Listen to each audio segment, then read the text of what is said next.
একবার এক সাহাবী আমাদের প্রফেট হযরত মুহাম্মদ সাল্লাল্লাহু আলাইহি সাল্লামকে এসে বললেন যে, "নবীজি, কিছু লোক আপনার সমালোচনা করছে।" তখন নবীজি তাকে বললেন যে, "তুমি একটু ওয়েট করো, আমি আসছি।"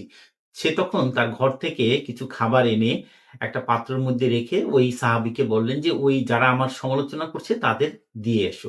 তো সাহাবী তো আসলে খুবই অবাক হয়ে গেলেন। নবীজির কাছে বললাম যে, আপনার বিরুদ্ধে সমালোচনা করছে, বাট আপনি তাদের খাবার দিলেন।"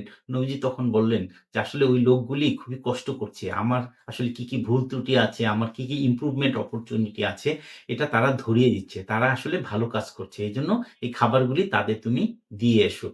তো এখান থেকে আমরা যে শিক্ষাটা আসলে পাই যে আমরা আসলে আমাদের যে প্রোডাক্টিভিটি, আমাদের এই প্রোডাক্টিভিটিকে যদি বাড়াতে হয় সেক্ষেত্রে কিন্তু আমাদের ইমোশনাল ইন্টেলিজেন্স হতে হবে। এই ক্ষেত্রে নবীজি হয়তোবা রেগে যে অন্য কিছু বলতে পারতেন, একটা খারাপ কথা বলতে পারতেন বা অন্য কিছু করতে পারতেন। সে জাজমেন্টাল না হয়ে বরং সে যেটা করেছে সমালোচনাকে অ্যাকসেপ্ট করে তার যেটা তার ওই মুহূর্তে যে তার আবেগটা হয়েছে, সেই আবেগটাকে সে অ্যাকসেপ্ট করে আবেগটাকে সে অন্যভাবে প্রকাশ করেছে। তো একজন লিডারও কিন্তু দুটো কাজ যদি করে তাহলে কিন্তু তার প্রোডাক্টিভিটিকে ইনক্রিজ করতে পারে। ১ নম্বর হচ্ছে যে, যেকোনো একটা সিচুয়েশন এ যেকোনো একটা আবেগ যখন আপনার আসে, তখন কিন্তু আপনি আবেগ মানে হচ্ছে আপনি হাসি, কান্না বা আপনি রাগ হয়ে গেলেন বা আপনি খুশি হলেন। ওই মুহূর্তে ডিসিশনটা না নিয়ে একটু সময় নিয়ে জাজমেন্টাল না হয়ে একটু সেটেল হয়ে যদি আপনি ডিসিশনটা নেন, তাহলে কিন্তু আপনার প্রোডাক্টিভিটি বেড়ে যাবে। আরেকটা জিনিস হচ্ছে যে লিডাররা যখন আসলে অর্গানাইজেশনে এমপ্লয়িকে যখন নেতৃত্ব দেয়, তখন কিন্তু দুটো কাজ করে। একটা হচ্ছে কেয়ার করা এবং কন্ট্রোল করা।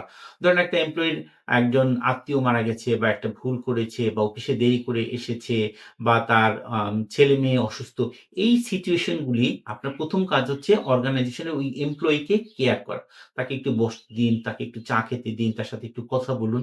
তারপরে হচ্ছে যে কন্ট্রোল করা। তারপর কন্ট্রোল করা মানে হচ্ছে যে অর্গানাইজেশনের পলিসি, তারপরে অর্গানাইজেশনের নিয়ম-কানুন, এগুলি ডিসিপ্লিন মেনে চলা। তো আপনাকে একজন ভালো লিডার এবং প্রোডাক্টিভ লিডার হতে হলে কিন্তু আপনার আবেগটাকে নিয়ন্ত্রণ করতে হবে, আবেগটাকে রেগুলেট করতে হবে এবং যেকোনোভাবে কিন্তু জাজমেন্টাল হওয়া যাবে না। যেকোনো একটা সিচুয়েশন এ আপনি যদি জাজমেন্টাল হয়ে যান তাহলে কিন্তু আপনার ইমোশনাল ইন্টেলিজেন্স কমে যাবে। আর আপনি যদি একটু সময় নিয়ে জাজমেন্টাল না হন, তাহলে কিন্তু আপনার ইমোশনাল ইন্টেলিজেন্সটা বেড়ে যাবে। এবং এট দ্য মিন টাইম আপনার এমপ্লয়িকে যদি আপনি ওই সময় যদি কেয়ার করেন, দ্যাট মিনস হচ্ছে তার সাথে কথা বলেন, তার সাথে তার জিনিসটা বুঝতে চেষ্টা করেন, তার প্রতি এমপ্যাথি শো করেন, তাহলে কিন্তু আপনার প্রোডাক্টিভিটি বেড়ে যাবে। এজন্য কিন্তু প্রোডাক্টিভিটি বাড়ানোর জন্য ইমোশনাল ইন্টেলিজেন্স এর যে প্রভাব তার মধ্যে ২ টা জিনিস হচ্ছে, ১ নাম্বার হচ্ছে যে জাজমেন্টাল না হওয়া, ২ নাম্বার হচ্ছে যে ওই এমপ্লয়িকে কেয়ার করা।